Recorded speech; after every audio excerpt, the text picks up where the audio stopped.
Keril, right? Yes, that is it. Well, Sasha, yeah. Thank you for coming on my podcast. it's a Um, pleasure. yeah, we don't really know each other. We've met once or twice, I think, right? Met once or twice, yeah. I think it's Yeah, one of these people you probably know in the professional space, entertainment yeah, space. You're familiar with them because you've seen them. yeah. You have a lot of mutual friends, Right, but you've actually never sat down and had a conversation. I right, think exactly. the last time I met you was at your place. It was Nina and what's his Caleb. name? Caleb, yeah, they were Yeah, recording a YouTube channel, a YouTube series, right. and we had a few exchanges then, but that So was it you're a basically. friend of Nina's, right? Yeah, I've known Nina for at least 6 years. When Okay. I came to Taiwan, we met at a singing competition. Yeah, which is actually the start of my singing journey here because there's a weird story. It was a nightclub. I don't know if you're familiar with M Taipei. Yeah, I've heard of it. Yeah. So M Taipei had this singing competition, Uh-huh. and I happened to go because it was my friend's birthday, and then my friend is since it was her birthday, she was like, "You're gonna go up on stage and sing. I don't care. It's my birthday. Just go and sing." And that's how I met Nina. I won the competition, and then that's how my previous agent got into contact with me, and the journey just started there. So it Oh, was okay. So how long have you? Sorry, okay. Just let's start from the beginning. Can this. you briefly introduce who you are and what you do? All right. In the beginning, Genesis chapter 1. Yeah. So I came to Taiwan in 2013. That's 8.5 years ago, I believe. Hmm. And I came on a scholarship because my country in Taiwan has diplomatic relations. So I Where are won you a from? scholarship. Saint Lucia, yes. Saint So I'm from Lucia. Saint Okay, it's an Lucia, yes. island in the Caribbean, right? A beautiful island Hmm. in the Caribbean, Hmm. English-speaking island in the Caribbean. And yes, I came 8.5 years ago for initially to study Chinese for 1 year. Um, and after completing my studies at Fujian University, that's at Zhengzhou在 Hmm. 新疆, um, I then decided to stay in Taiwan and pursue my undergrad degree in economics at the National Chengchi University. Hmm. That's near the zoo. A really great university. So that has been my initial journey in Taiwan. I came to study for many people who came here.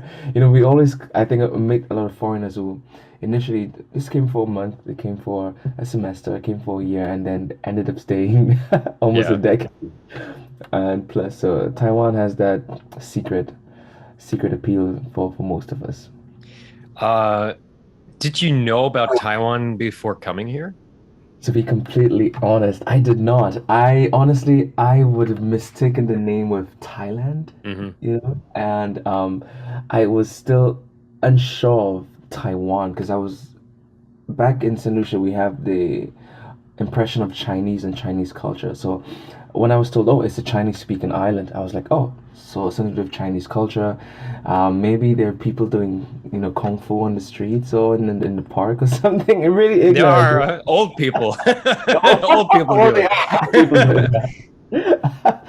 So I did not know much about Taiwan at all, to be completely honest. And I mean, before coming, I probably looked at some of the promotional videos, and obviously the thing everyone knows is, oh, Taipei 101, this the tallest building. It was one of the Hmm. tallest building in the world. I was like, okay, interesting. Let's see how this goes. And I didn't speak any Chinese. In fact, I remember when I was on the plane, um, I was trying to be familiar with the air hostess, and Because she was I hot. so I told her konnichiwa, like Oh, wow. and she said welcome to Taiwan, and I was like konnichiwa, and she's like, look at me, this strange expression. I'm like, did I say it wrong? Yeah. Obviously yes. Man. They call it Geigao in Taiwan. Right? You pretended you knew what you were doing, but you actually didn't. Yeah. Didn't. So you got a scholarship from the Taiwanese government that because Taiwan has some relationships with or diplomatic relationships with some countries throughout the world. That's So correct. they want to promote their culture through two people in Saint Lucia. And how did you get aware? How did you become aware of this? That you had the chance to come here to study? Oh, great. Well, Taiwan also has its embassy in Saint Lucia. And I was at that time I just finished high school and I was applying for different scholarships. I applied for scholarships in the Caribbean, a few universities in the Caribbean, also in the States and Canada. And Taiwan, though the furthest, was the only full scholarship. Hmm. And I was not at that point ready to travel halfway across the world. But my mom was like, you know what, just try it. Why Wow. not? It's far away. It's a full scholarship. I'm not paying any student loan for you. Better go. And then Was it your first time going abroad by yourself? first I'm going abroad by myself. Wow, I think that is correct because previously I'd mostly traveled with family Hmm. and or with groups, but it was the first time going by myself. But luckily for us in Saint Lucia, when we travel to Taiwan, they give at least 5 or 6 scholarships per year. So in that scholarship, some of the scholarship recipients, I had actually known 2 of them. Hmm. So it was in fact going with friends to a country abroad. So it wasn't as scary, like oh my, I just going to this nowhere place all alone, boarding the plane, 14-hour flight. It wasn't that. It Yeah. wasn't that bad. At least I'd known 1 or 2 people on that journey. Did you prepare in any way for life in Taiwan or studying in Taiwan, or did you just go like, I don't care what happens, I'll just dive in and see, you know? I think I just dived in. I did not. Yeah, I didn't prepare much because at that point, to be honest, I was waiting for the results of like two other scholarships, and I almost didn't come because I was like, okay, this scholarship is already I had already received it. But I was like, this other one is coming in 2 weeks. This other one is coming in a month. Maybe I just wait it out and then, and then see. So I was not prepared at that point mentally, and in the end, I just flew across and come, and it was shocking at first. I think the first thing that was really shocking, the 2 things for sure, was just the traffic. Yeah. Like there's everywhere, and there's just so much people, and the food. The food took a while to get used to. I've been here for 17 years now and I'm still not used to the food. So, Oh. yeah, I will never get used to it. I think I've definitely gotten used to it because um, initially I was always like on an adventure. Every time I'd finish my studies at the language center, get prepared for lunch, I'd be like, okay, whew, let's go. We're gonna try something different today. And they have the buffets, and oh, there was a lot of hit and misses. Yeah, I was like, what is that? This right. really weird. And there was one time I was at the buffet and then I guess it's Taiwanese or Chinese culture, but there was like a dog in the restaurant, and I was like, it's a buffet restaurant. Why is the dog walking around? What is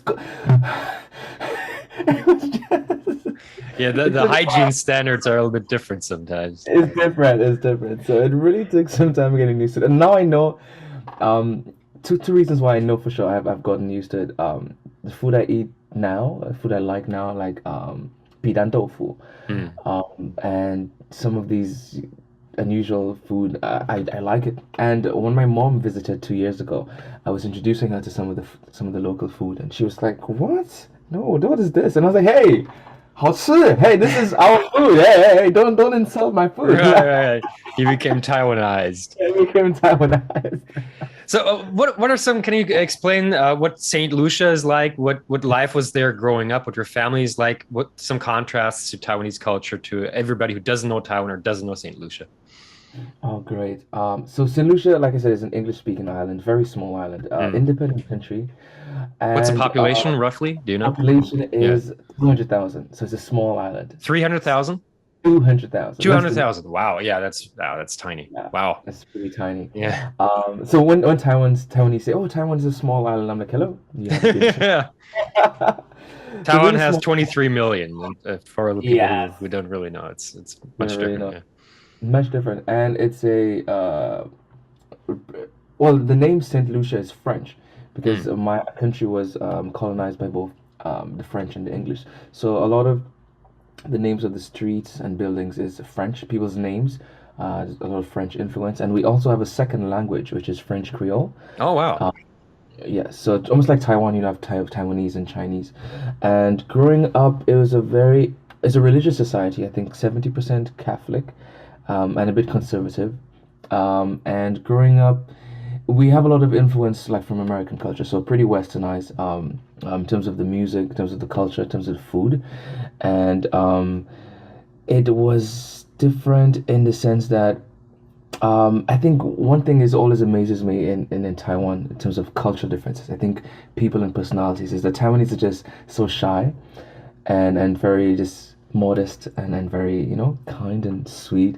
But back home we're very direct. Yeah. We're very to the point, we cut to the chase, and we live life, I think, on the edge, like on the end. Like Taiwanese, they would work hard and save and be very obedient. But I think solutions, we have a certain mentality where it's, today is Friday, I'm gonna party and get wasted or go to the beach and have fun, and then we'll see about if I make it to work on Monday. So Really? it's really a party, so a lot more vibrant culture. And like Taiwanese, actually, we are very very warm and welcoming and friendly because we're a tourist destination. Yeah.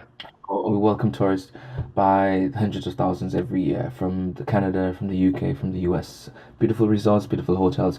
And what people most times say is that St. Lucians are friendly, very nice. Almost like Taiwanese, like if someone is lost or someone wants to find a place, we will take them there, probably drive them in their car. Wow. And I remember there was this wife of an ambassador, a former ambassador to Taiwan, who lived in St. Lucia, and she was giving a story, and she remembered this one day when it was raining, and she had no umbrella, and she was trying to get to back to her house or to the embassy, and um, this Saint woman, I think it was a vendor, street vendor. She's like, "Oh, hey, ma'am, do you need help? Where are you going? Oh, you going to play? Oh, no problem." And she called, I think, her son to pick the lady up and drop her to her residence. And she was like, Saint Lucians are also very friendly, very, very similar to Taiwan in that sense. So it's very, maybe it's an island sort of mentality Hmm. where we because we're on the small island, we have to stick for each other. We have Hmm. to fend for each other. So I think that is maybe part of the idea why people are just so welcoming and so warm and so nice. I think even if you look at how Taiwan has handled the coronavirus and the people, we have this community mentality, is we need to wear the mask because we all need to be safe versus Yeah. my freedoms and my rights. I'm not putting the mask on. Do you understand me? So Yeah. Yeah. Yeah. it's a Exactly. very different culture, I think, Mm. living on an island Mm. where you may hate Tom and Jerry and his entire family, but we have to live together. Yeah. Oh, I'm sorry. That's okay. Let me ignore this call. All My right. apologies. That's okay. So have you been to Bali? No, I haven't. I haven't been to Bali, but Because I've I been. don't know. I have been to Bali, and the way I imagine maybe Saint Lucia, other Caribbean islands, is maybe lifestyle wise a little bit like Bali, but I might be completely wrong about that. It's a lot of foreign tourists, and people there, the locals really they don't work that much. It's very compared to like uh, Taiwanese cultures or German cultures. It's not a lot of office work or business. It's really just you have maybe a little restaurant around the corner, or you sell some souvenirs or whatever, or a surf shop. Uh, It's what do people really do in St. Lucia? Is it a lot of work or just a lot of freedom, surfing and stuff like that? I think it's a bit of both because we have like tourist spots. So Yeah. so like you probably imagine like places like Bali or it's like tourist destinations. So people street vend and they sell coconuts and stuff like that on the beach. But then we have like the city center and like towards the north where you have casinos Oh and you have wow. hotels and business centers. So it's a mix of both. But you find that even people who work in the banks and all the financial districts, they understand what it is to party because it's 30 minutes away. Yeah. Like people party on a Friday night until Sunday morning, Sunday afternoon when they barbecue at the beach. Hmm. And then oh, I can work tomorrow, yeah. There's this idea of Taiwanese working from a 8 a.m. to 10 p.m. at night kind of mentality does not exist. Yeah. When it's 5 o'clock, 4:59, my bag is packed and I'm ready to leave the door. You Right. Yeah. understand? So I think it's a nice balance of work and play Hmm. that we have, which is different in terms of Taiwan. I think Yeah. what I've observed about Taiwan is that people work for the majority of their lives, and when they are 60, 70, 50, then you see them, in the park doing all the kung fu and like traveling. It's like this they live a new life Right. when Yeah. yeah, so it's I guess it's different. It's a really different measure of life and its So value. before coming to Taiwan, was your plan to just get a degree here and then go back to Saint Lucia and do business That's there, or what was it? That is correct. My plan was just to get my first degree here and probably move to Canada or to move back home to Oh, complete my studies in business. But I had always had a passion for music. I was from a high school, middle school, I was involved in theater, different plays, musicals, and I always wanted to do music. I had actually formed a band before I'd come to Taiwan. But the music industry back home is like in many other countries, it's not sustainable long yeah. term. So obviously, family would be worried. They'd be like, "Oh, man, you should get a job in the business sector, in the economic sector. You're a bright guy. Come on, don't you got to be smart." So I Did was your coached. parents kind of push you that way, or what was it? Yeah. They definitely did, Mm. and so that's why I had chosen my degree in economics, and I was good at anything I did study. So because I got a scholarship. I was probably the second in the island for my studies. So it was. I think I Wow. also had the responsibility to to Are study. you kind of known in Saint Lucia? Do Yeah, people become yeah. famous when they're that good, like academically, or you're a singer? Yes, in a sense, because if you top the island for the exams, the press, and then the news, and then I was also very active in a lot of uh, clubs and groups back home, Hmm. like leaders programs. I'm heading different organizations and stuff. So I was pretty active back home, and even for my involvement in theater as well, theater and music. So I would say people had known me before actually coming to Taiwan. But then I decided, I'm going to put my dreams aside Mm. and get a degree first. But I think by the second year of my studies in economics, when I bumped into econometrics and microeconomics, I was like, you know what? This is not for me. Yeah, Because yeah, I was studying in Chinese. right. I did my degree in Chinese. And it was tough. It was tough because I had to choose between um, when the lecturer is speaking, you can either focus on what he's saying, Yeah. or try to understand what he's writing on the board, or try to understand what's in your book. You can do all three at the same time. So, so it was pretty challenging. I think my studies at university was, I think, self studies because um just had to use your book and try Yeah. to and pass the courses. You attended the classes because you needed the attendance scores. Right. Yeah. Same.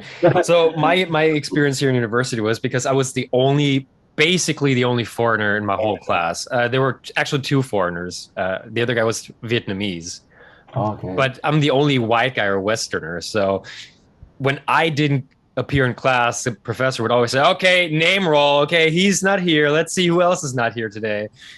But when I was there, they didn't really care too much. So like I would really stuck out so much. So I would always have to be there. And every day there would be some Taiwanese classmates who just skipped class because they just took the gamble that the teacher just wouldn't care if they're there. But if I'm not there, the teacher knows. He can see it. So I feel like I had to sit in class every day, even though it wasn't really necessary. I feel like they had all their PowerPoint presentations, and the PowerPoint presentations were basically just summaries of what's in the book anyway, That is correct. almost one to one, right? That is correct. And so I could have just stayed at home and read the book there and saved a lot of time, but I don't know. It's just how It's university is. university in Taiwan completely um, did not meet my expectations of university. Because I had imagined two things. First, you would meet a lecturer that inspires you, that's like blows your mind, like someone who's intellectual or someone who's interesting, or like, wow, this guy says, "Oh, dictatorship is the best way," and the world's like, "Whoa, okay, let me give you a point." So let us understand. Like, it wasn't engaging or interesting in that Yeah. context. And I mean, maybe it was Hollywood and the movies we saw, like how fun university life would be and how crazy Yeah, it's not like all the US parties, university life, yeah. all the hotties, the hot babes on campus, and nope, nope, nope, nope. Yeah, It wasn't close. frat parties, nope, none of that. Mm-mm. Absolutely none of Well, that. there are fraternities or sororities in Taiwan, but they're just so they're almost like what is it? What is it called? Damn The, it, the, the groups. the girls who like the cookies who go to door and sell cookies. What is, I Oh. forgot the name. What is it called? Girl The Scouts, Girl Boy Scouts, the Scouts, brownie, like Girl Scouts. like the frat parties. It's more like a Boy Scout party. It's just so tame because I feel like Taiwanese people they're so sheltered in their upbringing. When they go to college, they don't even know how to go crazy. Like they're going crazy. It's like Skipping class. Oh. yes, go skipping class or riding the scooter to the beach with a girl on the in the back, and then just having like kissing, and that's it. That's already crazy to them, right? That is Whoa, correct. so rebellious. My mom doesn't know I have a girlfriend, but I'm secretly taking my girlfriend to the beach. Whoa. It's just so different. So It really is. did you feel like it was hard to kind of connect with your classmates? Because I had the problem. I was just Definitely. two different worlds It was colliding. hard to connect because you had two kinds of classmates. The one who's overly zealous and wants to make a foreign friend. It's like, hey, where are you from? And like, so there, he's more interested in the idea of a foreigner than actually meeting or making a friend. Yes, absolutely. I had the same experience. And then you have those who just don't care who you are, what you Yeah. are. You ask for help, they don't care. Yeah, Nobody yeah, really yeah. gives a poop. So I mean, there was one class I flunked, and I would know if I had a friend in the class, there was it would not have happened because the grades was I think 20%, 15 to 20% of our final score, Yeah. and the lecturer took four random attendance reports during the semester, Hmm. and I was absent for three. Well, that's on you though. But you know, I don't really think it's luck because, But like if I I had a said, they say friend, it's random, but they say, "Oh, the black guy isn't there. Let's see who else isn't here." Like if you look Taiwanese, you wouldn't even have noticed. But they say the foreigner isn't there. Okay, now I can take the take names. the attendance, and that I flunked because I got 59.1. Oh When, shit! when attendance was 20% of the mark. I remember writing a letter to the lecturer and trying to bring it up to the dean, and nobody didn't care. It's like, Yeah. get out of here. Wow, but there was that streak because my professors usually, when you're close to 60, you need 60 to pass, right? They wouldn't give you 59. That's almost like rubbing it in your face. Ha ha, you're missing 1 point. Like they could also give you 40 or 50, but 59 is just silly, right? It is, but I did have some really good lecturers. I remember my first calculus class because I hadn't done stats or like calculus before secondary before university, and my first semester was like a disaster. So then the lecturer was like, you know what? Okay, do a presentation on what's it, trigonometry or something, Hmm. and introduce your country, and I'll give you 20, and I'll give you 15% or 20%, and that allowed me to pass my first semester.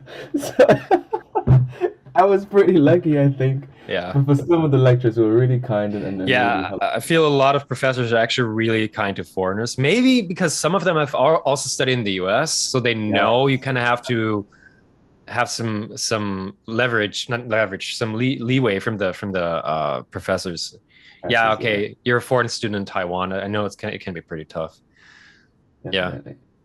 But the first weeks of university definitely is mind blowing. Because honestly, the online system to register for courses, what is that? It's Yeah, a they don't disaster. explain it very well.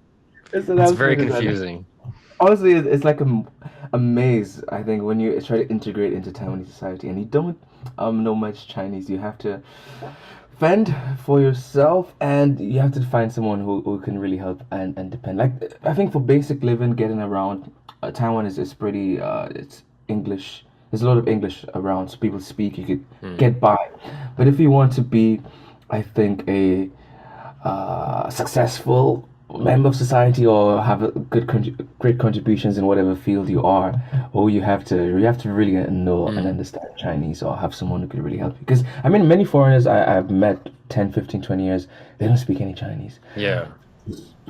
I think that would be mind-boggling for me to not understand Right. what people are saying around me, what I'm hearing. That would drive me insane. Like for me, I want to learn Taiwanese really, really bad because I want to understand what people are saying. But obviously in Taipei, there's not much exposure to Taiwanese language, so it'll take some time, I guess, to actually learn that. But just not knowing or not understanding is it really gets me. It's like I Mm. want to know what you said about me. What did you say? so, Right.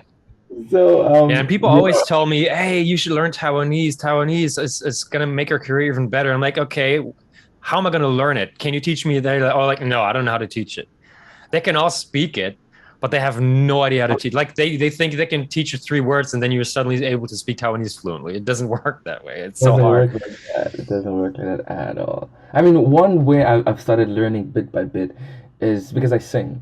So I Mm, learned Taiwanese songs and I would pick some of the words in the lyrics and then relate them to basic living and try to connect them step by step. But that process is very slow. yeah, It does not get you anywhere. yeah, And the only Taiwanese that I speak fluently is swear words. yeah.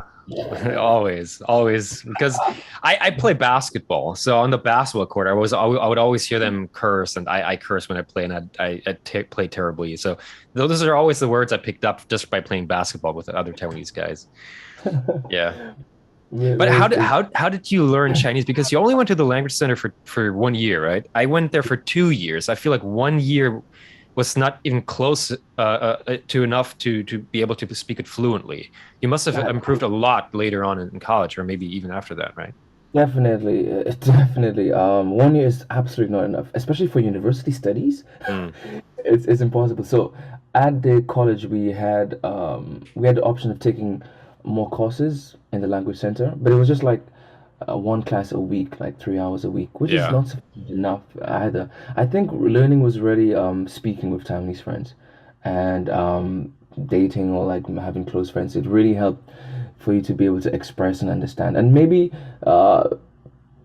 because I'm a musician, like you maybe more sensitive to sounds and tones and languages. For somehow it's easier to pick up, but definitely in my second, third, fourth year, I became a lot more fluent because Mm. I remember looking at videos of myself recording an introduction in Taiwanese in Chinese and just laughing like, what is he saying? What is that?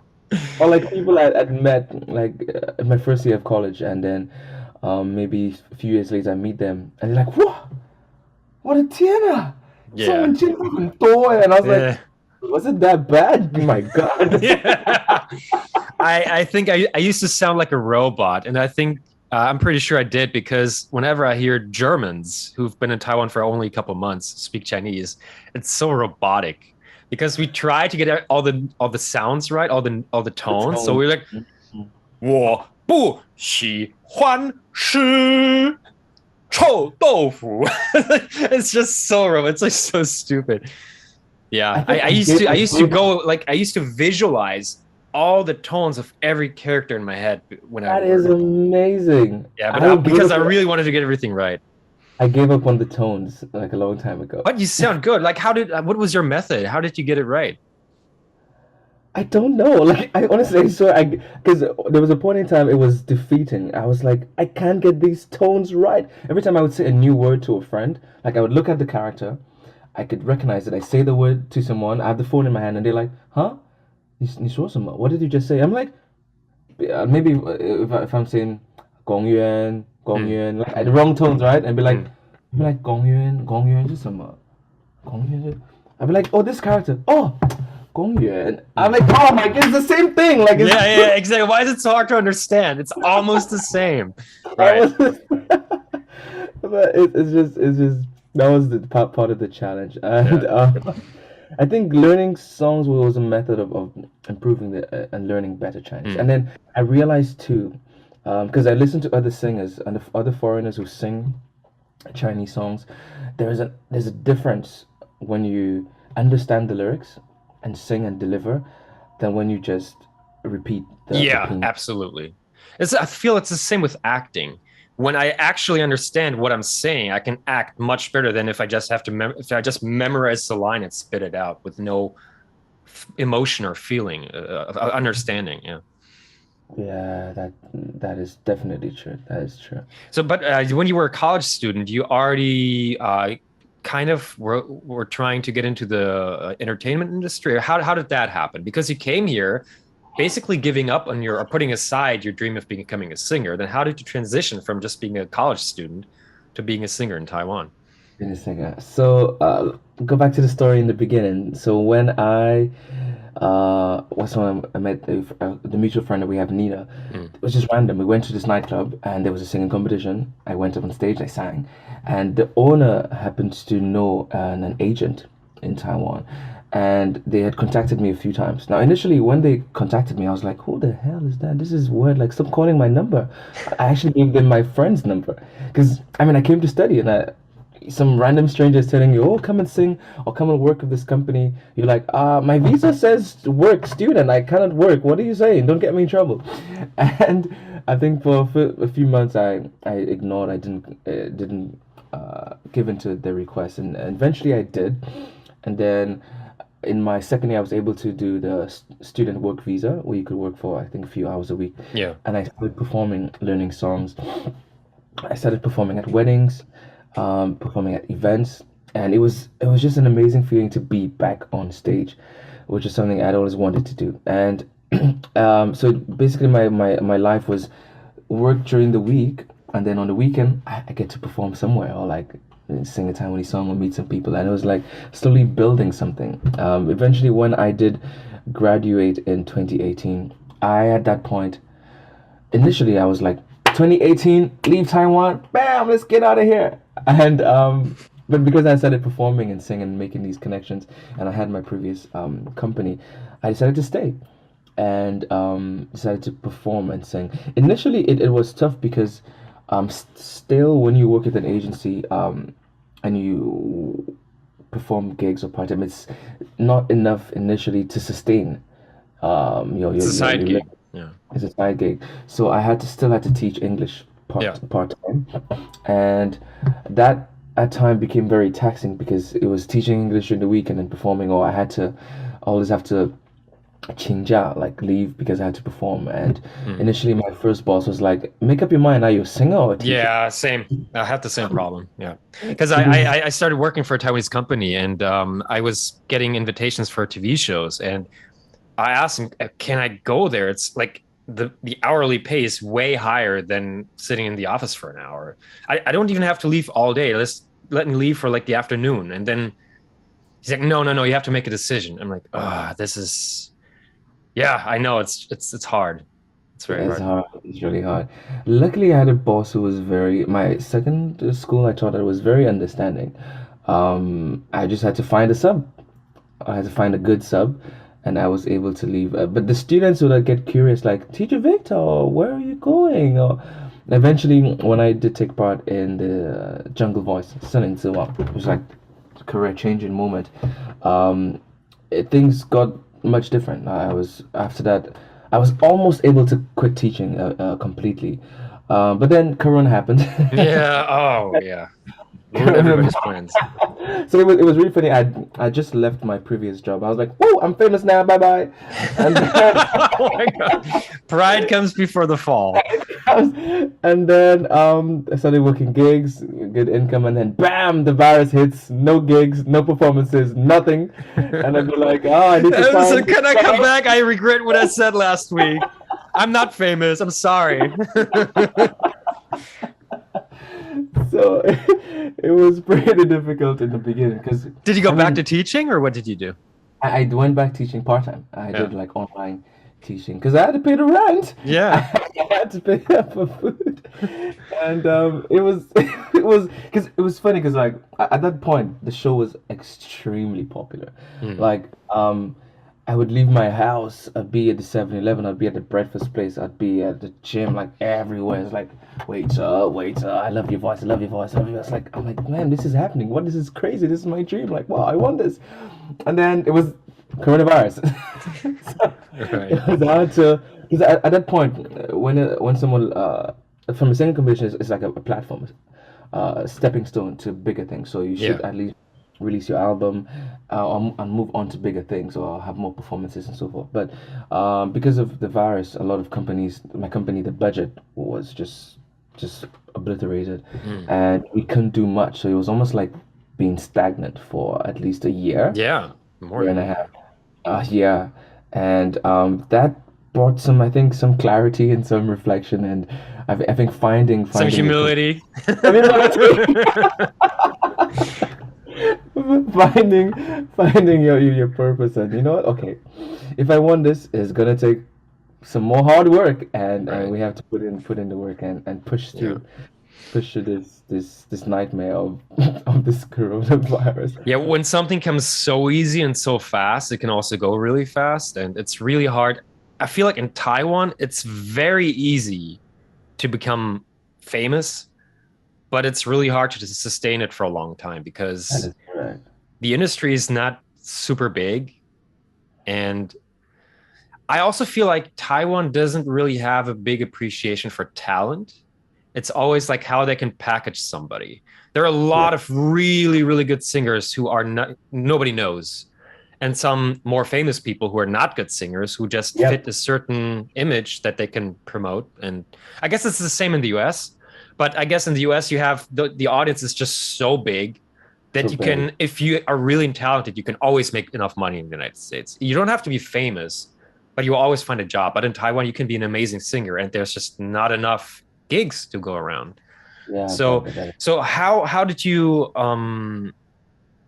you deal with that, or how do you approach it emotionally? Because a lot of people told me, like when I get into the entertainment industry, like don't you want to do a normal job? Like if you go back to Germany, you could make way more money working in an office job than in Taiwan. It's much safer. TV shows, you cannot just live uh, make a life by living but by going on TV shows every week because it's something like maybe that show gets canceled or that you're not popular anymore. And so Mhm. so have you made up your mind that this is what you're going to do, or are you just living in the moment? What exactly is your mindset? Oh, great question. I think it's always for me in the past year and a half. It's always about making the right connections, like Mm, meeting the right people and collaborating with the right people to remain relevant, and also like creating new things or constantly working releasing a new song, working on a new project, trying different things, trying modeling, trying a different TV show, trying acting, because you always mm, have to find yourself always like racing to remain, so people remember who you are, and people mm, know who you are. But it has been difficult because I think in Taiwan there is a particular stereotype that foreigners kind of have to fit. Like, oh, I Taiwan, 我爱吃臭豆腐 yeah, yeah, yeah, and if you want to become like, I think an authentic artist, this is kind of contrary to what you want to do. yeah. Right. But if you don't do that, you don't actually fit the expectation or fit the mold. So your numbers or popularity is not as much as someone who's like Taiwan and oh, 这个地方，这个地方。Yeah. But it's like Taiwanese at the same time, they don't take someone who's like that as serious as an authentic artist. Mm, It's really contradicted in a sense because um, I find it like I always find myself I don't want to be like a comedian. yeah. Like someone who's like joke because I think for me my music is about something more sentimental. Mm, There's a message there's whether it is love, whether it is family or something more serious and more deep. mm. And it's if you have this comic sort of image and you attach this something deeper, like people don't buy it. Right. People always only expect 很搞笑，超好笑。Yeah, yeah, yeah. So it's really, it's been actually difficult trying to mold that um, idea of the image that I want or the message that I want Mm, to, how I want to impact people with the song. But I think for me, what has worked is that people still hear or feel the genuine connection with my voice and like with the ability to bring emotions to the music. And it's been hard to work on it because the previous company I worked with, how do I say it? I think we had different objectives, different goals. I mm, wanted to do music full time, like be a committed artist, albums and concerts and so forth. But they were more of like gigs, shows, events. So that kind of contradicts the model, and they were not willing to invest in terms of what I wanted. So eventually we had to part ways. And but doing that on your own requires a lot of investment, requires a mm. lot of connections. So it has been challenging to achieve that. And like you asked, like how long do I want to do this? How long can I sustain Mm. this? I'm gonna try until I'm burnt out. I'm gonna Yeah, I have nothing else. Because yeah, for me, if I walk away from this now, I obviously regret. I obviously think yeah. about You what want to give if. it your all first before you really call it I want to quits, give it right? my all. Yeah. So do I see myself 10 years, another 5 years, another 20 years? I don't know. Mm, If it does work out, then yes, mm, definitely. But if not, then I'll know when I'm burnt out, and mm. I always think of plan B, option C, D, option E. Do you only focus on the Taiwanese market, or do you maybe you could make an more or become more famous by singing Taiwanese songs or Chinese songs, or maybe you actually prefer singing English because that's your native, your mother language, right? So, True, true. what do you really want to do? You kind of have to have a compromise between what you can sell here and what you're maybe the best at. So, That is correct. So, because my music I release, even the last song I released, it was an English song, because I still think that it's important to have this international appeal. yeah. But realistically for me, I am in Taiwan now, Mm, so I have to still have to meet the Taiwanese market. So for me, it yeah, like it's a great point. I will be doing both at the same time mm, as much as I can to see which one picks up or which one can be more sustainable. But for now, the reality is that since I am in Taiwan, I have to sort of cater to the Taiwanese market and as well simultaneously release something for the international market. mm, But luckily, I think the internet now with TikTok and all these social media platforms, it's a lot easier to have both markets. mm. But it's also very important to know where is your base, to know where is your home. And when I look at my statistics in terms of my streamings, my followers, my listeners, still majority for now, 70% is still Taiwan. So That's it actually really only 70%. I feel like 30% foreign audiences is actually quite impressive, I would say, because your platform is really in Taiwan. Like if I look at my statistics, I don't even know, I haven't looked at the statistics in a while, but like my YouTube channel is not specifically for Taiwanese people, but the vast majority is Taiwanese viewers. So I would assume probably 80% or so. So yeah. Mm, It's I okay. think it's pretty good. Like, yeah, with your music. What about Saint Lucia? Do you still have some exposure there? Do you have friends who can maybe network for you or with you? Yes, I have been thinking of that recently because I haven't been when you're away from your home for 7 years, 8 years, you kind of lose relevancy. People kind of forget. Yeah. So I've had to recently think of how I could collaborate and still remain relevant. What I have done is that because we have an embassy here, I've kept close ties with the ambassadors and the embassy in Saint Lucia, sorry, in Taiwan. Mm, Um, and that has through that relationship I have worked with some of the artists who came to Taiwan to perform and so forth. So that was part of my idea as well in terms of using a cultural connection mm, because government policy or whatever they would want to promote the islands, the two islands and their culture. So being a mix of doing both of that while simultaneously promoting yourself in the Taiwanese market. So it's a lot of experimenting actually. It's a lot mm, of trial and error and working different things. But I think it's the fun part because things just change. Like one, because for me, one TV show just changed everything. You know, one advertisement, one movie, one TV show. Things could change in a matter of Mm. a day or just one opportunity. So I think what's important is knowing uh, what is your message and what do you want to achieve, and Mm. just stick into it. Somehow just stick into it. Yeah. And you're also a guest on talk shows sometimes, right? Yeah, yeah. Are you a regular or just every now and then you appear and because like my old TV show that's not on air anymore. I was basically on every night, right? And then now because the show is over, I can go on other shows and be myself a little bit more because like in that TV show, we kind of had to fit in a certain role that we had.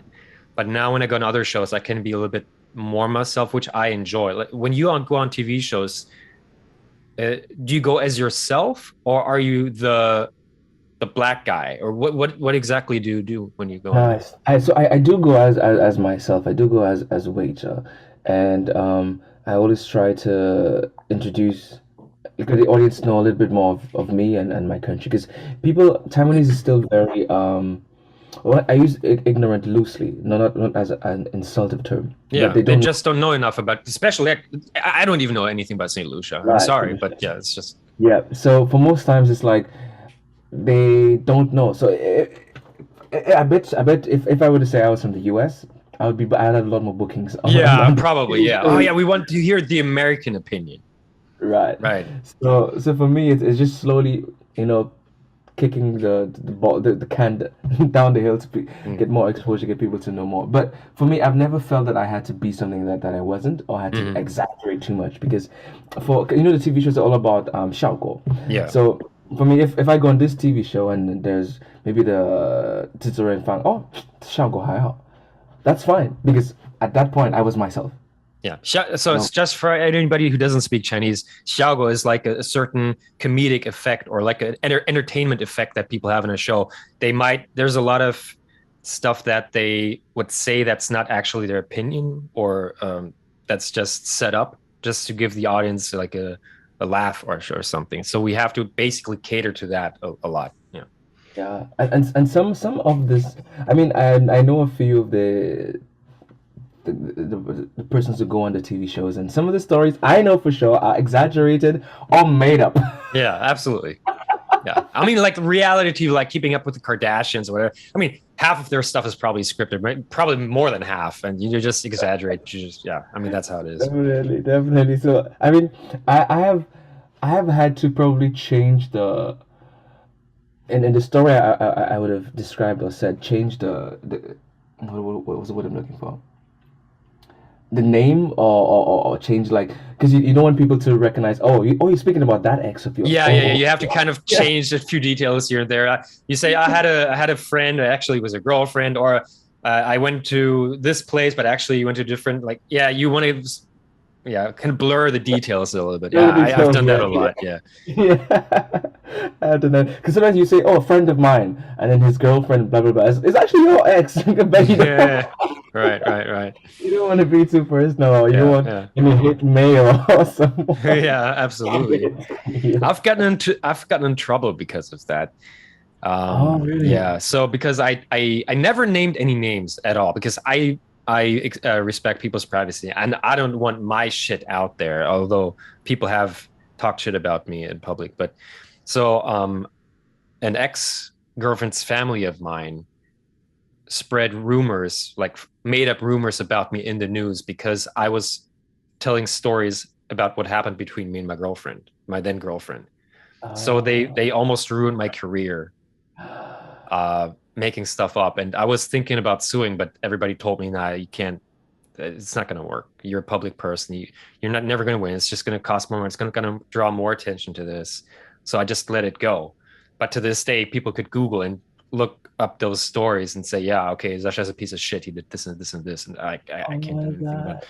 So it's really messed up because I'm out in the open. People know my name. They have my picture. They can put everything together. But I just said, yeah, my girlfriend did this and this and this, and nobody knows who she is. So like, it's not like I attacked her image or anything. Like, it doesn't make any sense. But yeah, that's how it is as a celebrity in Taiwan. Clarity, yeah, Yeah. definitely. Luckily, I've not. had any sort of what do you call hey fun or like any of these swanming. Yeah, yeah. Haters. Yeah, I have not had any of these haters. I've had like some nasty comments that I just delete or I just find, oh, this is insensitive, Yeah. whatever. What are But they what are they like? Unnecessary. um, I think some of them are actually pretty funny, I feel. no, they're pretty funny. There was this one shoot I had of like a plus size model, Hmm. and this girl, this person commented very nasty. It was like oh oh my god. You can't even say it, huh? All right. So it wasn't about you. It was the other about the Well, female model. me too as well. He was saying that he said two things. So the one, he was like, "Oh, that this fat, ugly girl, no one wants." And obviously, since no one wants it, this is the kind of girl this black guy could fuck because they fuck anything as well. Wow.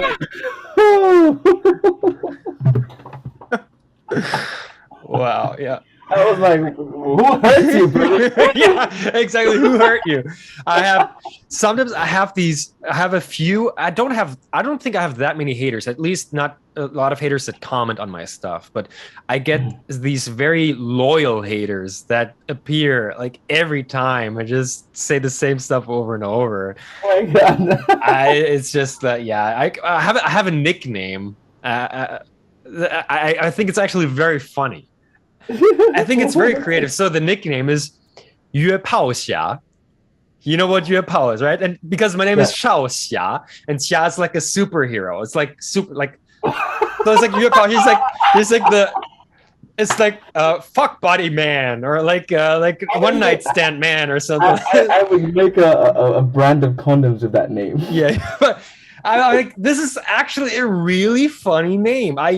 Of course, I don't feel proud being named your apology, but I think the person came up with that. It's really creative. I think it's very funny. I like a good roast, so yeah. But it's a little bit difficult sometimes because I mean I'm a normal person and we do things that normal people do, but then there are double standards. Like you as a foreigner or as a celebrity are not allowed to do certain things that every random person can do Yes. because we are held to higher standards. But I'm not Absolutely. holding. I think I'm holding myself to pretty high standards, but I'm not. I'm not. Abusing your Yeah, I'm image not or taking advantage of right. anything. I'm not abusing my position. Like I think what I can do, everybody should be allowed to do, and I should be allowed to do what everybody else can. I think You there know shouldn't be what? a double standard for how we live our lives, right? You know, it's so ironic. I find a lot of Taiwanese celebrities because you know in the circles we meet a lot of them, Yeah. and some of them they appear like so happy and so Oh yeah. fine on TV, but 他们私底下的生活其实很孤单很难过. Like they're very miserable. They Yeah. cannot find love. They cannot find a partner.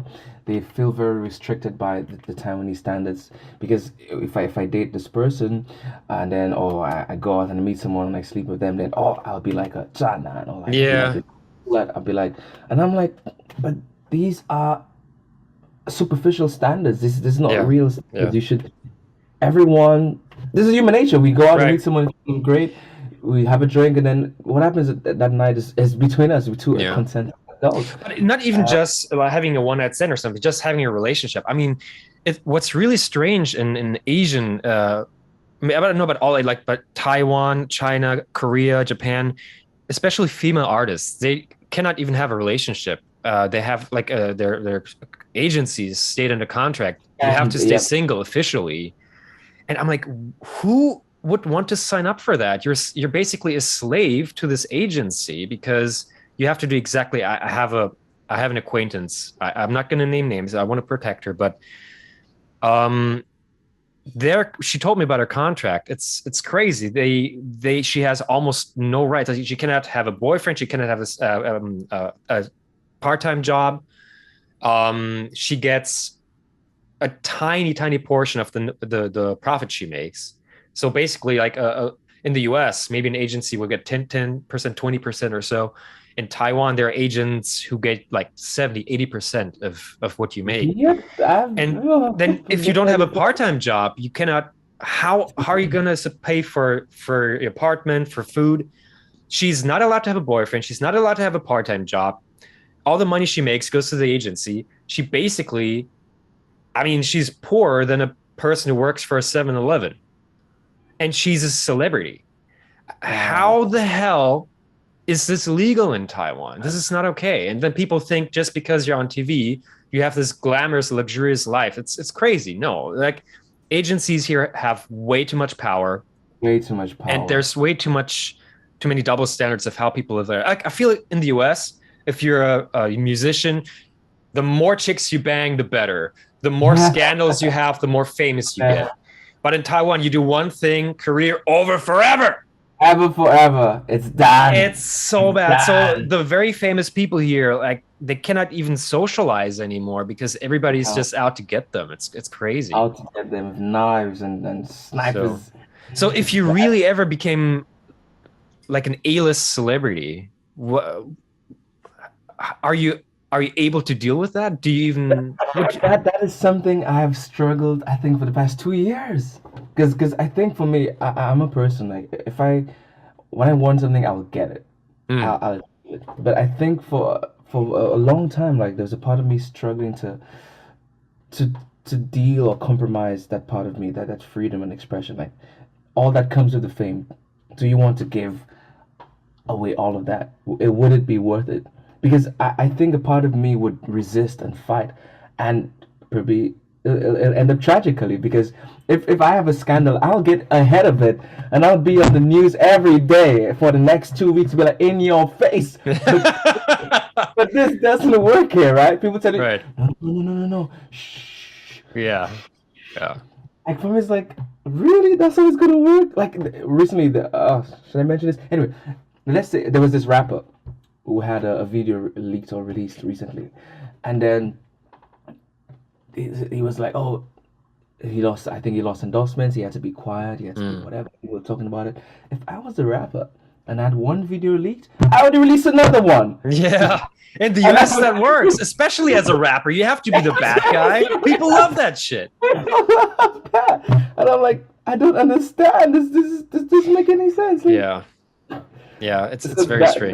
yeah, it's really really strange. So yeah, that has been something I think a lot of people have had to deal with. And then the thing is, there's so much incentive for, let's say, an ex of yours when one day you're famous, because the media just oh, 他前女友.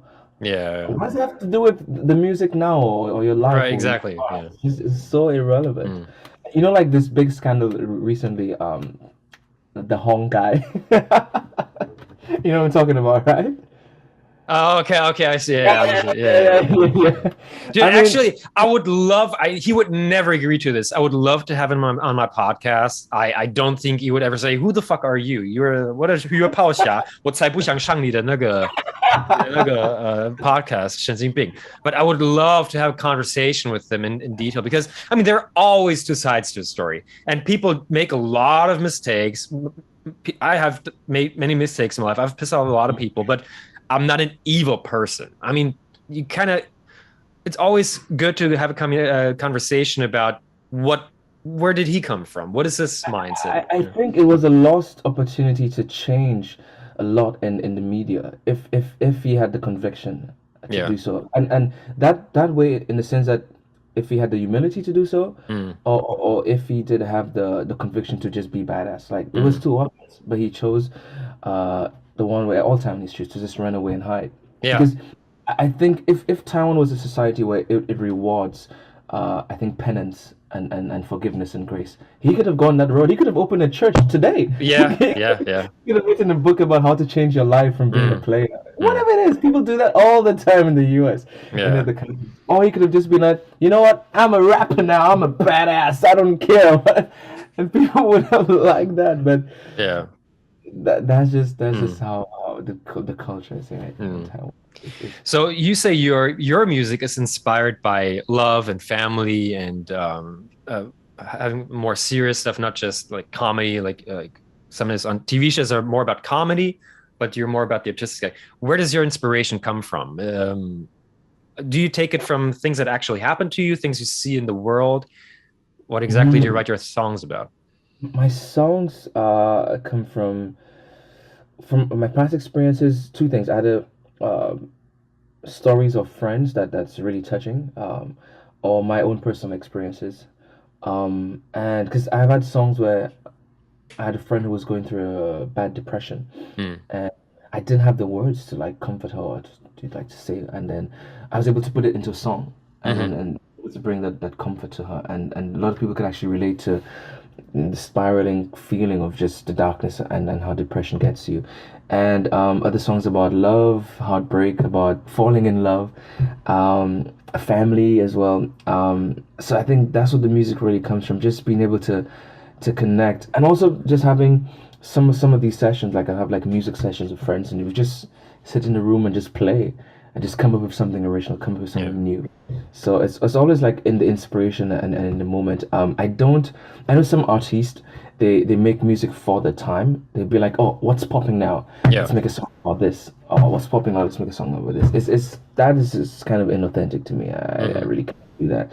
And these songs, it works because I mean, you know that this song was about polishing recently. You know that is obviously a political song made for you know the time now, and it is Hmm. famous as hell because people like that. So Mm. I think it's really interesting. Although, funny enough, I remember I did a song with Lauren some time ago, a thank you song. I just wanna thank you, and we thought, wow, this is a song for the time. It was about we as foreigners thanking Taiwan and thanking our friends and our family for just being able to survive this virus and being able to come together and unite and just be together as one and just but the reception was not as we expected. The No. media didn't pick it up, and I was Was it like, because it's in English? Was it maybe you should have what? it was a Chinese. We had a Chinese version and Oh. an English version, and it didn't get much traction. And I was Mm. like, I thought this would have done it. I thought this would have done two foreigners singing about how much they love Taiwan. Mm. It didn't. It didn't work.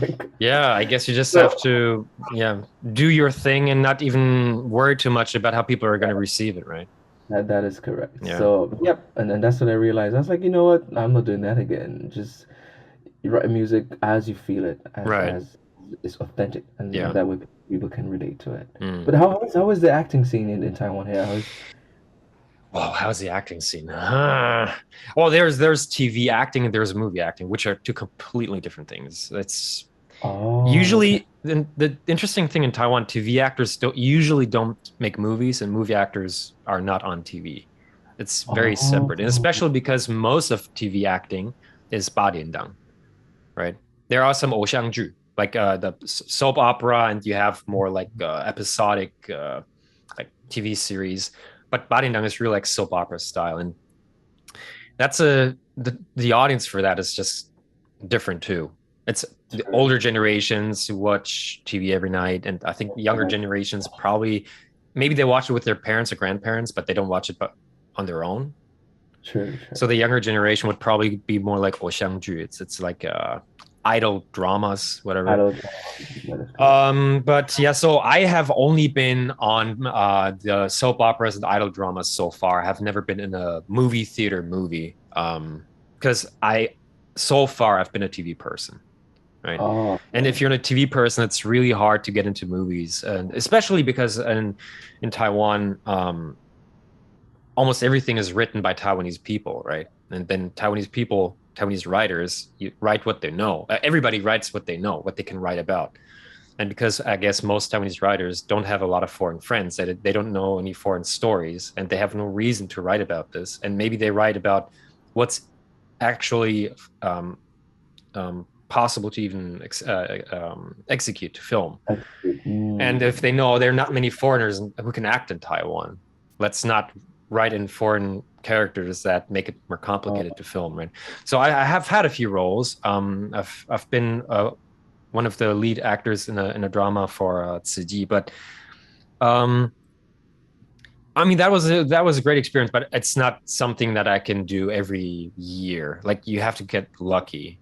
There are only a handful of roles for foreigners every year, there are. I and got lucky, but unlucky last year because yeah. I was supposed to be in an Oshangju. It was supposed to be filmed last year. We started Mm. filming, I think like 20% of the scenes, like at least five, seven scenes. And then coronavirus Yeah. happened. It was delayed till March of this year. But one of the leading actors was involved in a scandal. Mm. So I think there's no feedback for now in terms of if it's gonna That's the be. weird thing. Like when you're involved in a scandal, you could actually take the publicity and make the show more famous. But I guess it's like so inappropriate to do something that not everybody agrees to in Taiwan, that we have to kill everything that is associated with it instead of saying, hey, you know what?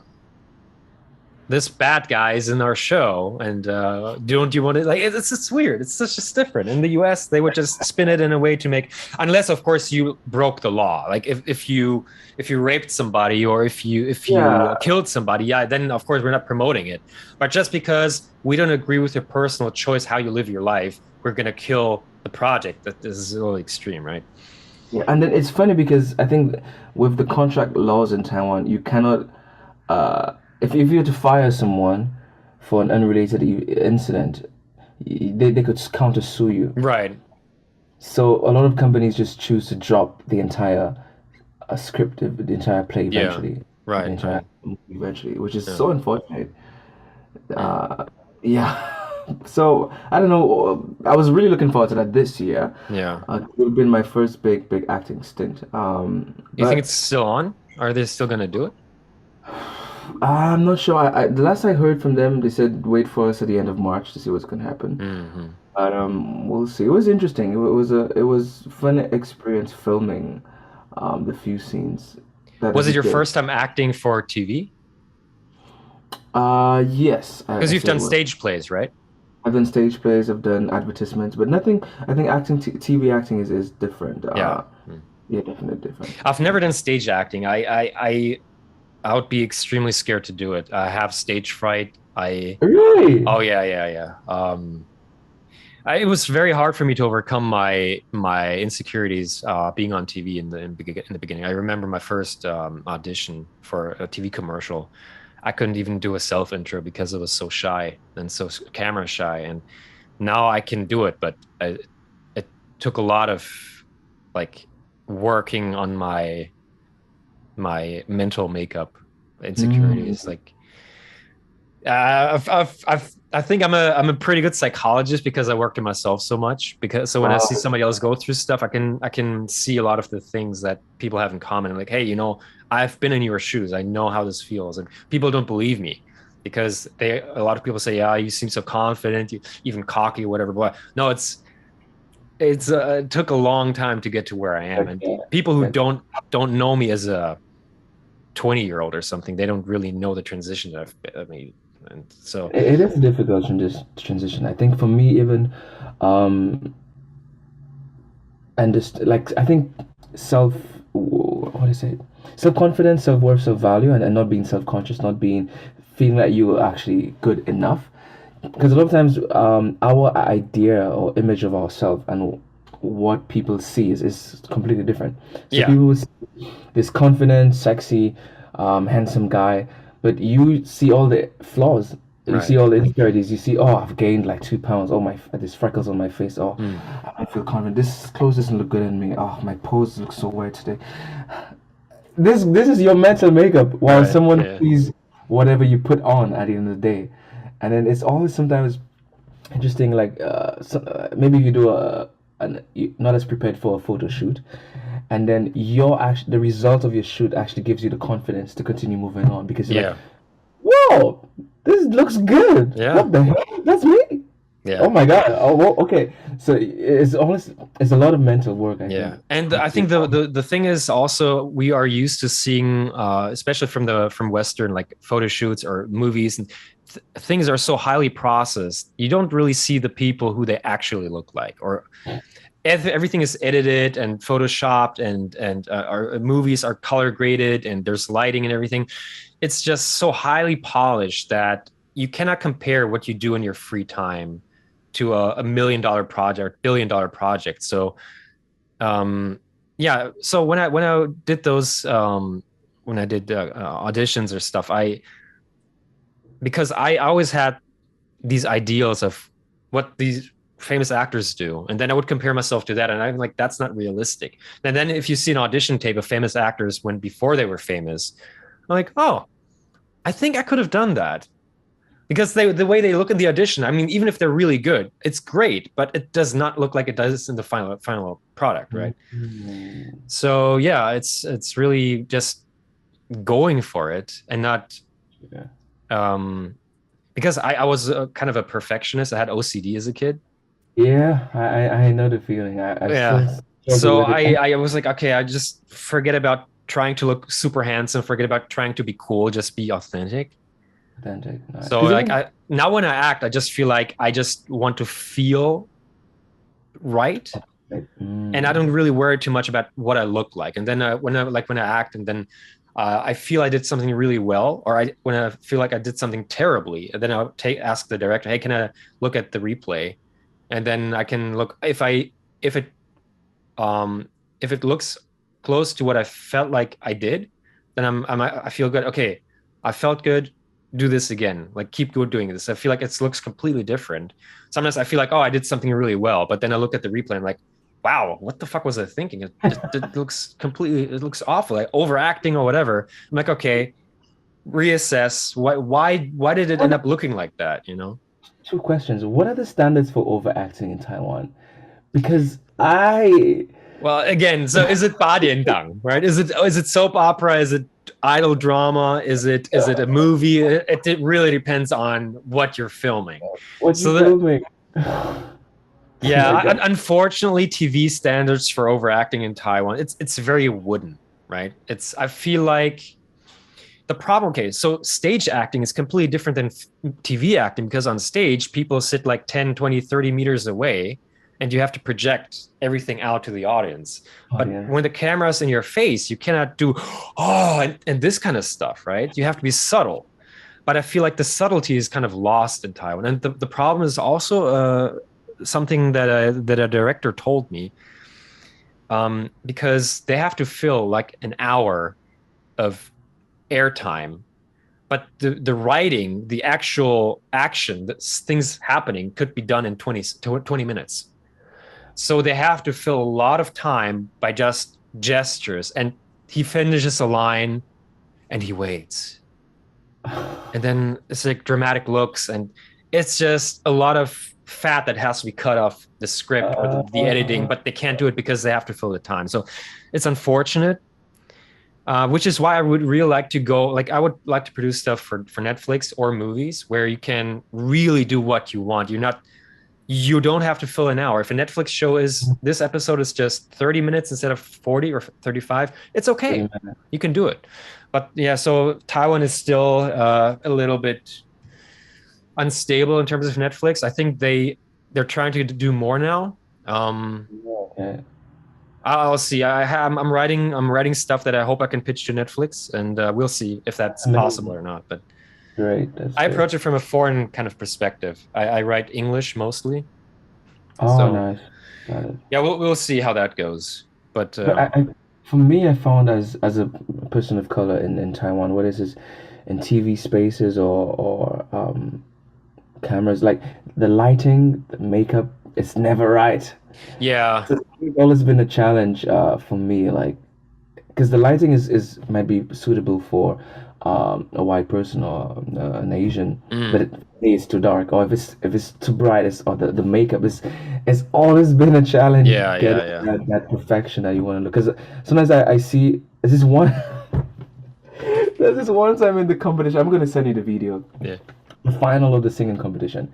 So I already had my makeup and I was about to go on stage, and this lady, the makeup artist did like 补妆, like she just double check, but she used the same fun, like the same makeup Mm. or layer on the other Taiwanese as she used on me.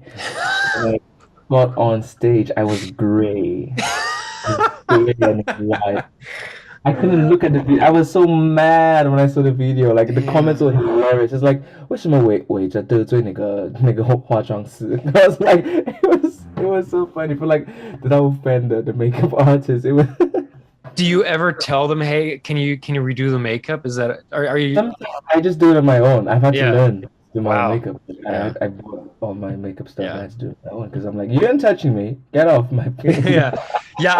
I feel like I'm probably, I don't know. Maybe that's just me thinking too making myself seem too important, but I feel like I might have upset a few makeup artists in these years because um, first of all, okay, so usually they do everything and then you just go. But I have all these requests like, oh, don't do this too much and don't do this. Like they like to make my eyebrows super thick. And then because I mean, if I had always had thick eyebrows, I think it's okay. But I cannot have one episode where my eyebrows are like this and the one is super thick. It's just it's too extreme of a difference. And then the hair, what they like to do in Taiwan, because this is also like generalizing, but a lot of Asian guys have flatter heads in the back. So they like to make their hair more bushy in the back to make the head look rounder. Oh, But my head is already relatively round. So when they make my hair like this bushy in the back, it just looks silly. So I don't do that. So I had to do it so much, I had to tell them so much that I just now tell them I don't do my hair. I do mine by myself. And they're like, oh, okay, fine. So it's just because they're used to doing the hair for Taiwanese artists, and Asian hair is so different from my hair. Mine is very soft and a little bit wavy, and Asian hair just sticks out like that. So the way I have to style is just completely different. So I'm just no, okay, I'll do it. And yeah, now most of them they just know. Oh, 少平你头发自己用啊, you do your own hair. Oh, yeah, yeah, good, perfect. it's funny. I've had people say to me, "Oh, 你不用很帅啊，不用不用不用." I was like, "Excuse me, this is TV." Right, yeah. Now you're already handsome enough. You don't need makeup. What about hair? Do you ever have to do anything for your hair, or you're good as you go? Then they never touch my hair, so I just do it on my own because nobody actually. In fact, even in cutting hair in Taiwan, like I have to go to a barber from. There's one from Ghana and another one from Haiti. Oh, I've tried a few times. The Taiwanese have done a pretty okay job, but it's just not the feel. It doesn't look the same or look right. yeah. So and then you have people who are just curious, just want to touch your hair, like, oh, can I touch it? Oh my God, can I touch it? Oh, it's so curly. I'm like, get your hand, But put your hands on my head. do you also touch your nose? Because I get a lot of Taiwanese people touching my.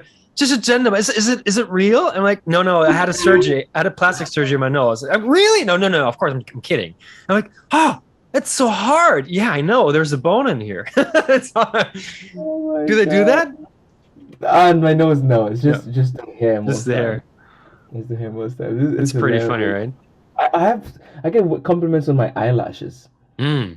which is so like unusual, especially for guys. Like I've had there's one time I remember distinctly. I was in the school cafeteria having lunch, and then the auntie who was cleaning. She's just cleaning around. She stops. She's like, "Wow, your eyelashes are so long. Is it yours? Did you stick?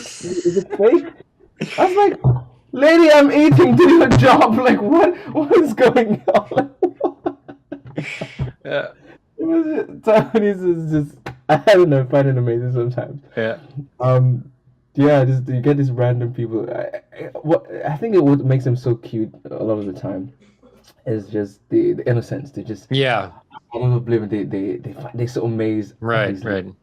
This is what I like. Like in the US nowadays, everything is immediately considered racist, even if it's just ignorance or curiosity. Where in Taiwan, I mean, it's not. People don't have ill intentions. They're just like a little kid. Oh, your eyes. Oh, 好深 哦. Oh, your nose. Oh, yeah, okay. Doesn't mean they think I'm ugly. It's just different, you know. It's different. It's different. I think you're right. Because it's always been really hard to dissect or to like.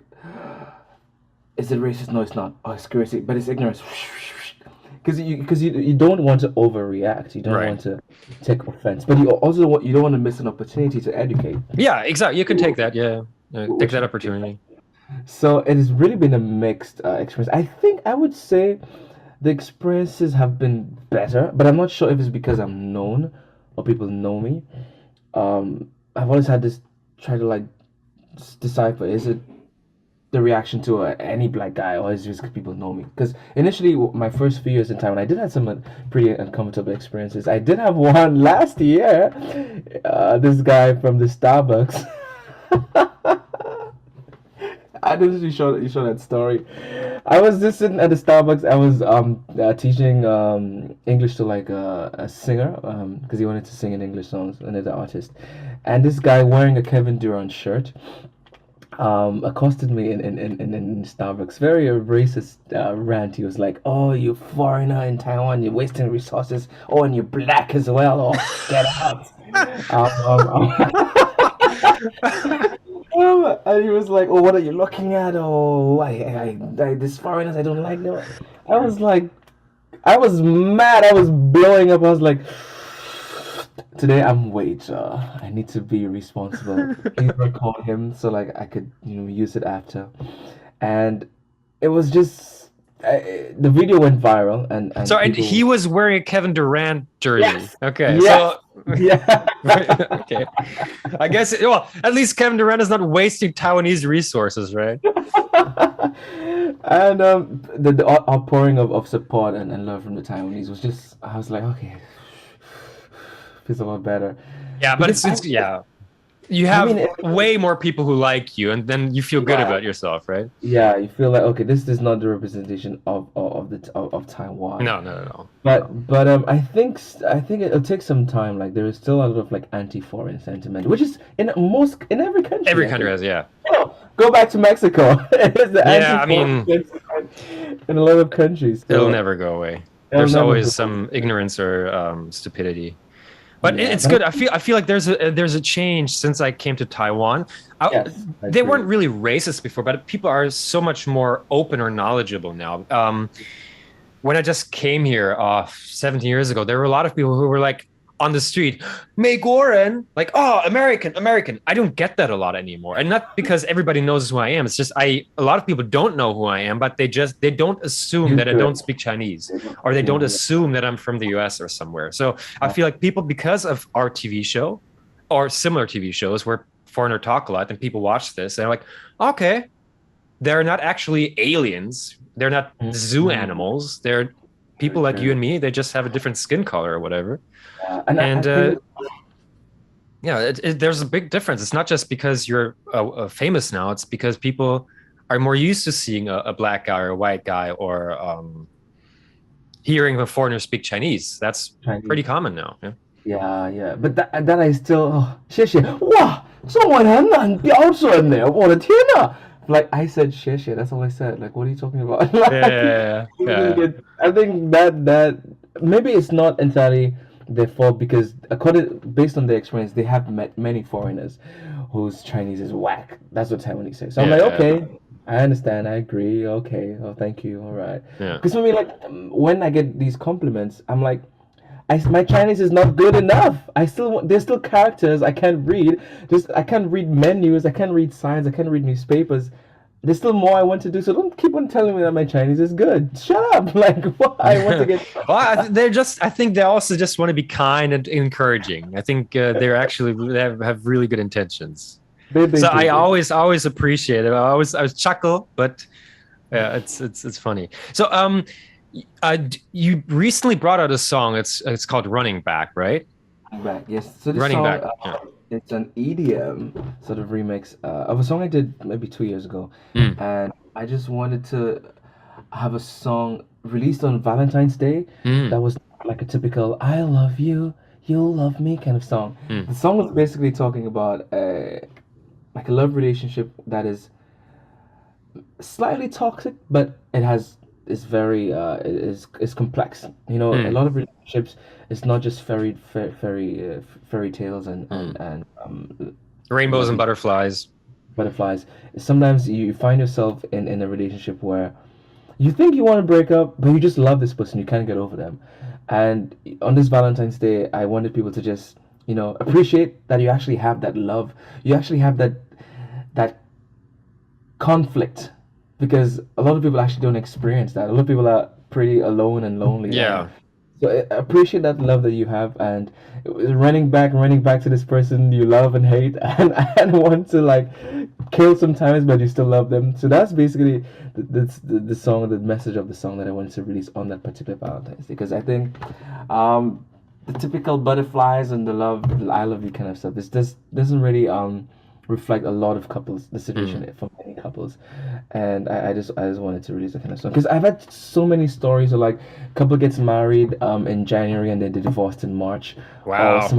somebody proposes or like 7 years and then the breakup is like people go through it. Yeah. So if in the moment you were able to um, appreciate the complexity or the double standard or the word I'm looking for, the contradiction, Mm, then you could actually have a better resolve of how you approach this relationship, and you could decide whether it is I really want to stay or I really want to go. Because mm. people have difficulty like being truthful. Like they want to pretend like everything is fine, everything is Yeah. love, it's great. I'm in love with this person, but deep down they're miserable.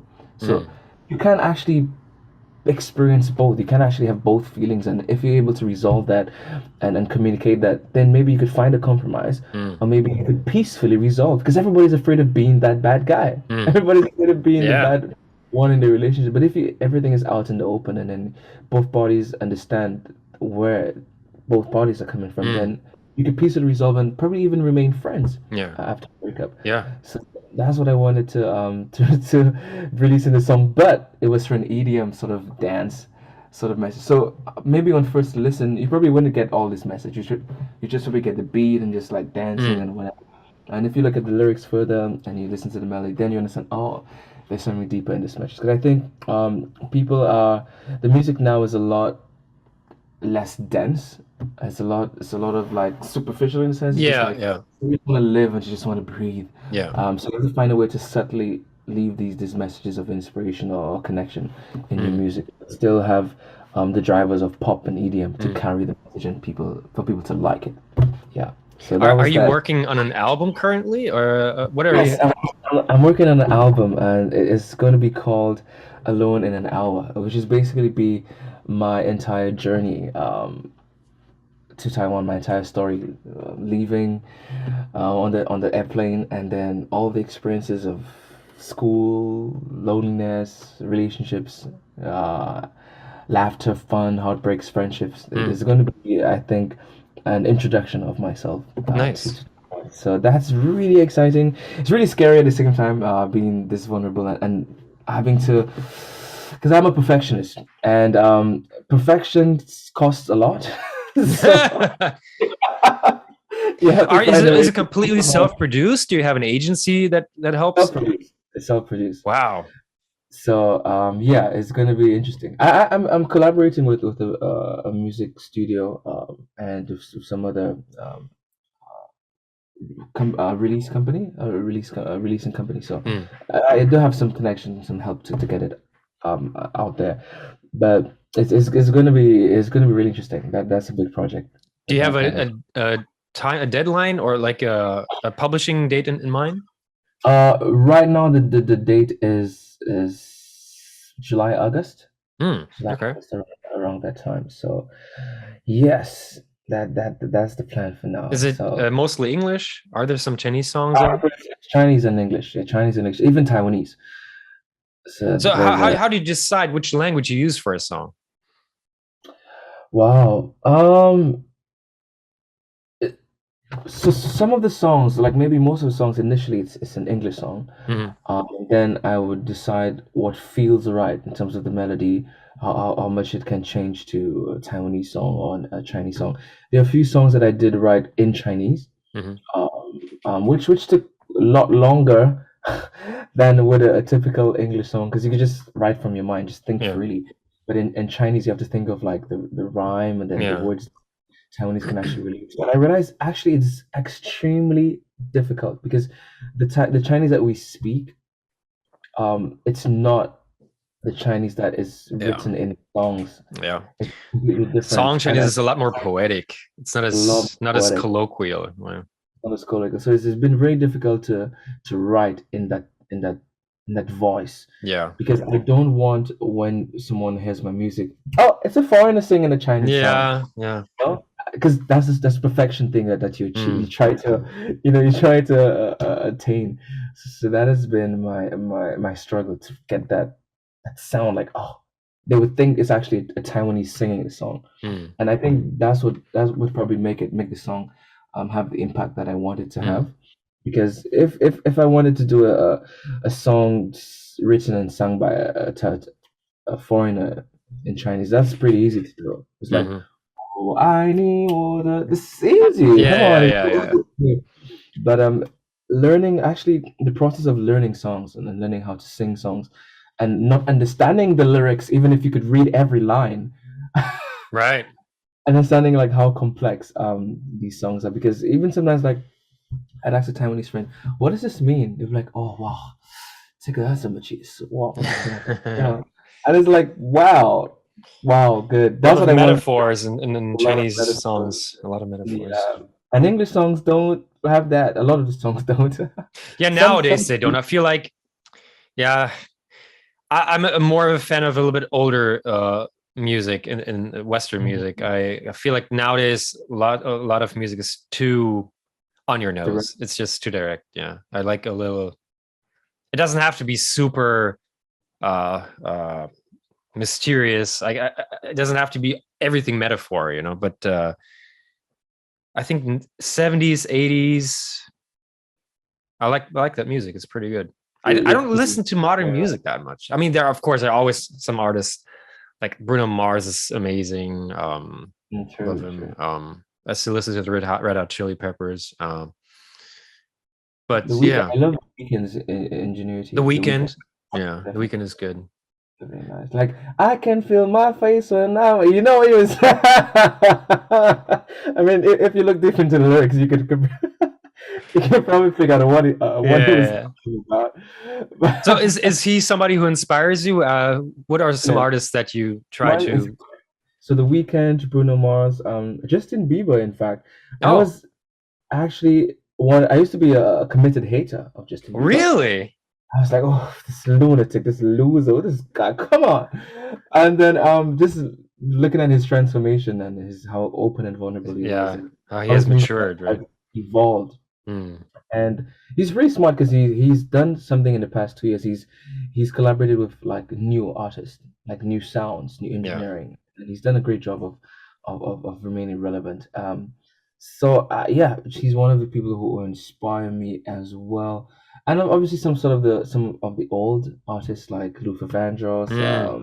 Gay, Prince. These are inspirations. Like I'm this right now, an artist I'm a committed hater of would be Taylor Swift. I don't understand how your music hasn't evolved in 10 years. Like, you sing the same theme, the same plot, the I same don't know. sound. That's what works for her, I guess. Yeah. So I'm a committed hater of Wow. Taylor. So I appreciate your honesty. yeah, Adele is also very very inspiring as well. Yeah. Some of these, but what I love about the U.S. Music industry is that there is this search. There is this, like a Pokemon hunt. People at Pokemon hunt, like for new artists, Hmm. new Yeah, sounds. we don't have that in Taiwan. In Taiwan, they don't. Like the No. music is the same sound, the same artist for the last Yeah. 10, 20 years. It's not. It has But I think not it's changed. all the problem in Taiwan is also that they don't really promote musicians. They only promote singers.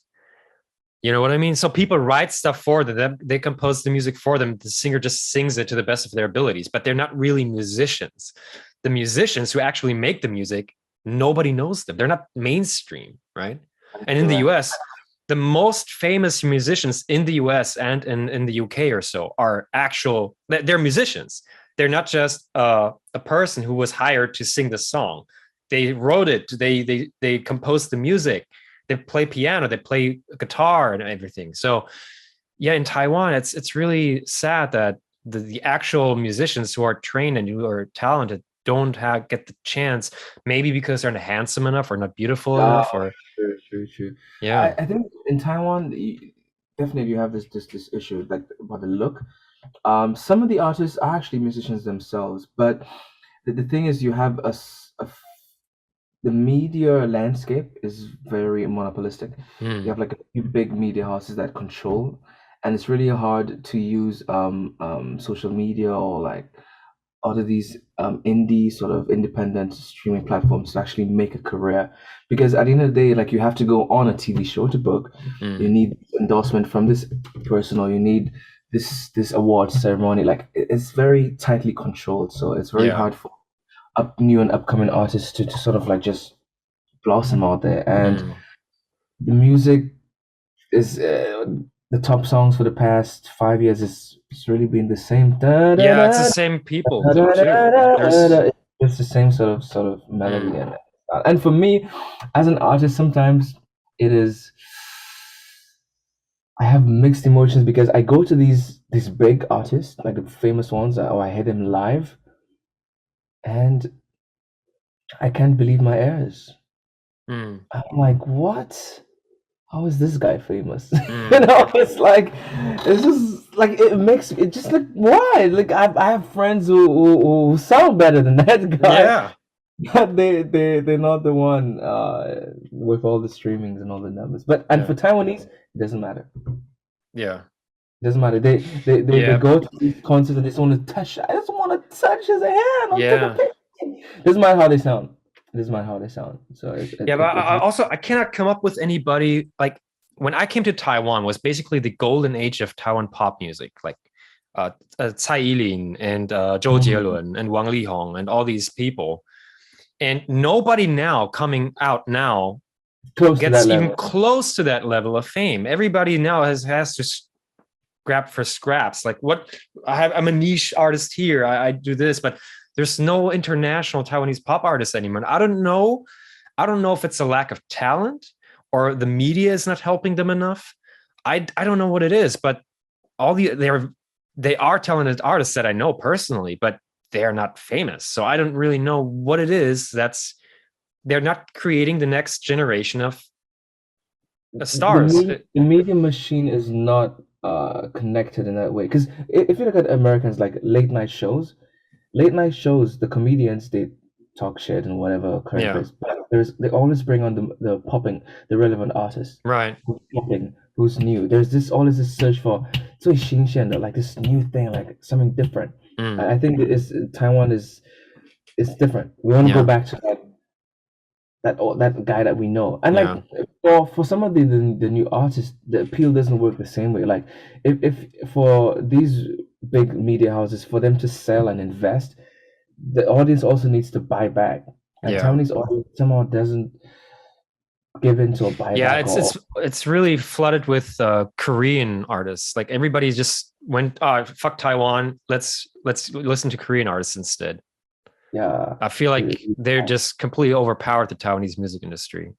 it And has Taiwanese it. music industry is the same with TV. They're not original enough. They just try to Not. use the same stuff that worked 10, 15 years ago, but you have to create something Almost new. copy and paste. Yeah. I listen to a lot of music from like international music, and so I would hear like releases from artists, and I'm like, this chord structure, this chord pattern is XYZ song. Are you Mm, kidding me? How mm, could you get away with that? Like, yeah. where is the innovation or the Mm, ingenuity? They just copy and paste it yeah. sometimes. It's crazy. So you have to try to just use social media to get your name Yeah. out there. You cannot rely on like record labels like back in the day. So you just try, YouTube, Instagram. You have a YouTube channel? Yes, yes, I have a YouTube channel. So my YouTube, Keril Music, also, oh, Keril Wager, Hmm. and my I'll post Instagram, all the links down there so people can awesome, awesome. check it out. Yeah. Yeah. So these are my social media platforms. Hmm. The past has been difficult to maintain the relevancy on social media because I had to manage teaching and doing all the other part-time gigs. So it has been Yeah. difficult in the past to promote that. But knowing that I'm investing so much in this album, I need to get my numbers up and get my relevancy going. So Yeah. pushing that in the next few months. And when the And album comes out, I'm happy to have you back and we can talk about your new definitely album. Absolutely. that would be awesome. That Yeah, would I be really like your song. I mean, I can tell it's I'm always excited when there are musicians or filmmakers in Taiwan who don't just do what people do here. You bring something different to the table. It's really international, and I like that. It's not saying that Taiwanese things are bad, but it's good to have an option for something different, to have a new voice, a new creativity, and yeah, I like black. I was always a fan of black music since I was like a young teenager, and I miss that. It's nice. Yeah. nice, nice. Absolute pleasure. Because there's something that a vibe, a performance, a rhythm. There's a rhythm in the voice, a rhythm in the music that Yeah. I think is lost in a lot of the music here in Asia or whatever. Mm. So I would love that I could bring that soul Yeah. in in that vibe, because I think Black people is amazing that we have this resilience, and I think Why do it's you think interesting. is that a cultural thing? Is it your upbringing? How where does it come from? That I mean, it's general. Like, of course, there are black people who can't sing at all, who have no rhythm. But generally speaking, it seems like you have a more natural feel for music and dance and stuff. Where does that I come from? think it's how we've dealt with oppression. It's how we've dealt with uh, uh, adversary. Because if you look at the situation now with Ukraine and Russia, like we've never known that Ukrainians have this sort of fervor and Yeah. this resiliency to fight back. I mean, the president just being as ballsy as he's like, we're fighting till our death. So sometimes I think for Black people, we've had to, because of our history and in terms of the slavery and all the abuse, we've had to find a way to continue living under Mm, the continue smiling. So we've always had a way of separating the music, or living for the music, mm, and this rhythm and this passion and this movement has carried on through the generations. Because from the plantations on working the fields, singing all the blues. Because if you look at jazz, blues, rock, it did the come best from ones Black are mostly black. Yeah, I know. it came from Black. My favorites are mostly black people. Yeah, same in It came sports. from I Black. mean, yeah.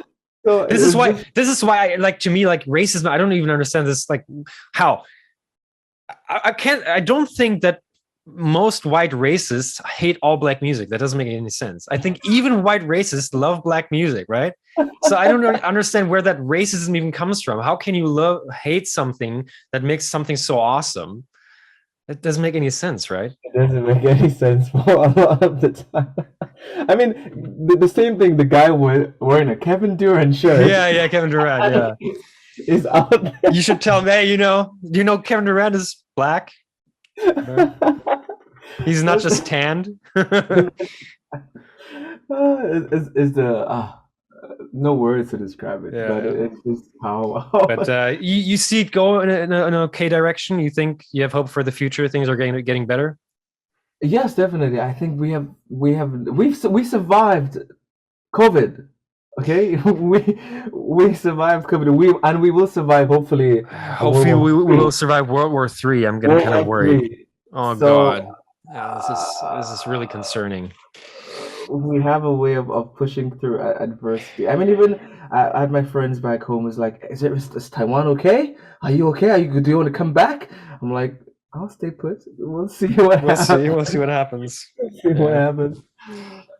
For Wow. me, I've always had the motto of just living every day to the fullest. Like Yeah. sometimes it would be considered selfish, or it would be considered just not thinking long term. But I always feel like, what if today is my last? So I'm just gonna live as if live in my fullest intention. So if I don't feel happy, I don't feel satisfied, I say no. I turn away, I reject, and I live with these consequences. Mm. I don't I shouldn't you shouldn't compromise or be unhappy in our lives, because this could be our very Yeah. last day, his breath. I actually, last night I had just very sad news. I had a friend from college. He's a police officer, and he got shot. He got gunned Oh, down, I'm sorry. and it's honestly it's weird because I've almost gotten numb. Mm. I've lost so many friends in the past 2 years, whether it was from sickness or from heart attacks or whatever. It's like maybe I haven't processed the grief this time as yet, but Mm. it just shocks you, Yeah. because the last friend of mine, he was a doctor. Just got married. His plans to have kids, and he just had a heart attack and just was gone on the way to the hospital in Wow. Uber. How old was he? 28, 28. What? Yeah, and I That's was like, crazy. what? What Yeah. am I doing? Like, I was like, you know what? I need to make some changes in my life and Yeah. live to the fullest. Because You just don't know when it's Yeah, your last yeah, day. I mean, and sorry be to end such yeah, a and be kind. I mean, it's just to me, it's I never understand why people fight like governments and politicians and all that. Like, can't we just get along? get And along. if we don't agree on something, okay, you do your thing, I do my thing. I'm not gonna try to ruin your life. Even if I don't like you, if I hate what your values are, okay, at least I'll give you space to be you. You give me space to be me, and that's it. We just go separate ways. How after experiencing COVID-19, which could have wiped out the entire population, Mm. if we didn't get vaccines in time, if the virus itself had just Mutated increasing even further and yeah, even get worse. further, and we could have been lost a lot of more people and have been dead. How could after experiencing that we now go to war? I don't. It blows my mind. Yeah, I don't know. But I mean, like, people don't even want the war, and they can't do anything because they go to jail if they protest. You know, it's Uh, I don't understand how nowadays, like in Europe, we haven't had a like okay, in the European Union, we haven't had a war in 70, no, more than yeah, 70 years now. And look how well everybody's getting along now because we decided, okay, that doesn't make sense. We had two world wars. We almost killed our each other, our nations. Everybody's thriving now in Western Europe. Okay, we have financial crises and stuff, but overall living standards are higher. People are friends. It's so normal now to be married to people from other countries, and it's completely idiotic to just hate another nation based on like it's so like I don't get it. Why would a government do like why would people get along like soldiers? Why would you sign up for that? Why don't you turn against your government if they make you fight for something that you don't believe? Like I don't understand how this is a I'm thing. hoping. There's a part of me that's hoping for some like there's some miracle that happens because of how social media is, because of how people have changed. Like Yeah, maybe there's a miracle where the soldiers just put all their arms and just quit. Like yeah, fantasy moment, like I've seen in a movie somewhere. Like if it was to happen, I'll be yeah, like, wow, because that would be so powerful that this would change the strategy for any government yeah, anywhere around the world because you would yeah, understand and know that hey, if your war is not legitimate, it doesn't make any sense that your soldiers now have free will and choice. They yeah, would just chop arms and yeah, quit, yeah, and that would change the calculus for a lot yeah, of governments, and it would change the calculus for wars down the line. yeah. I mean, I may be thinking wishfully, but if that were to happen, that would be Yeah, I incredible. guess it takes a lot of education and also financially people have you can still incentivize people with money to go kill people other people unfortunately I guess yeah I mean it's crazy we'll see where this goes I think at some point governments are will have to be like okay yeah we're actually harming our own population more than we help them by spreading well, starting more wars More. yeah yeah I don't know Hopefully, this backfires and the aggressor of this war will fail miserably. I hopefully it yeah will. That will and be let's hope he doesn't wipe out everybody before he because I don't know what his plan is um yeah. we'll see Fingers crossed. Fingers crossed. all All right, right it's been a really great podcast and yeah interview. thanks for coming I really enjoyed it and yeah you let me know when you have the album out and you want to promote it a little bit more and maybe you can Awesome. sing or something like you should yeah you should um Play, do you play the update people on song. social media do you have like do you have some samples of your stuff on Instagram or YouTube when Yes, it's ready definitely.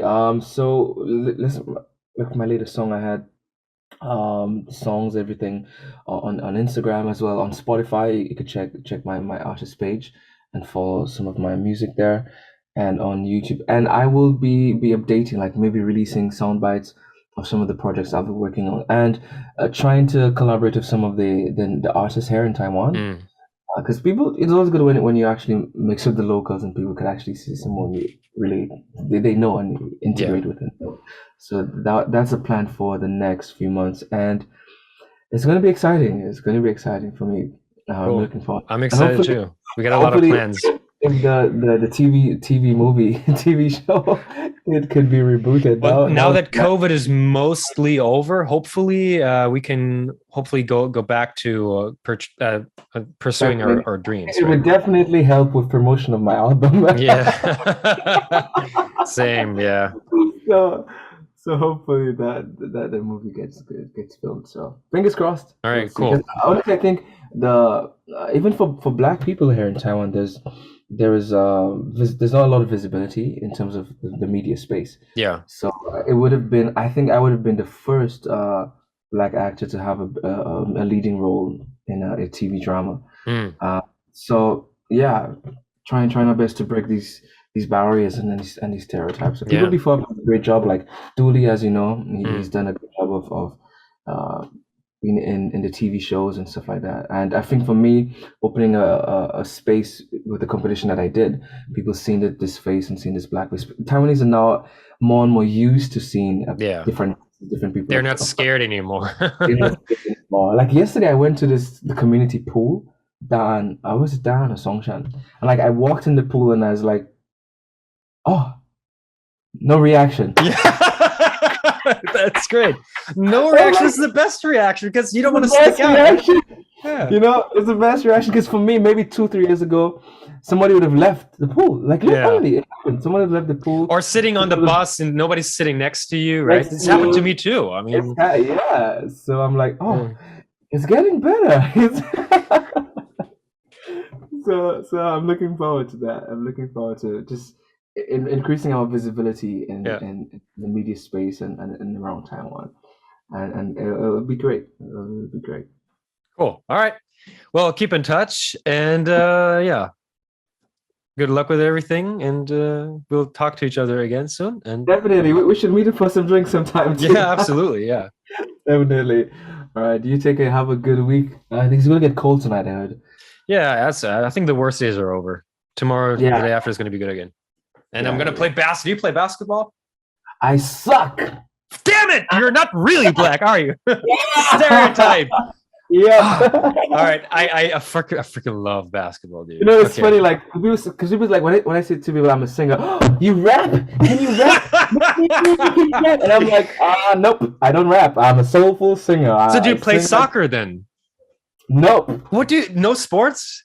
I did rugby and I do Oh wow. cricket. Okay. All right. Okay. Rugby The rugby players are tough motherfuckers. I take everything back. Okay. You're good. Yep, You're good. that's just all the injury right here. And Yeah. I All right. do All right. kickboxing as well. So Wow. that's Okay. Okay. Yeah. You could definitely kick my butt. I'm a terrible fighter. I'm a pacifist. Good. All right. Good. well, there's no use for it. The I'll fighting stick to itself. basketball. All right. Yeah, maybe I'd get a lot of penalty cards on the court. A former rugby player playing basketball, I don't think it's good. No. You'd Too be tackling violent. people on the court. All right. Cool. Well, I'm waiting for good weather so I can go ball. I miss All right, playing. cool. All right. Cool. Take care, man. You take care, man. Have a good one. Bye. Yeah. See ya. All right.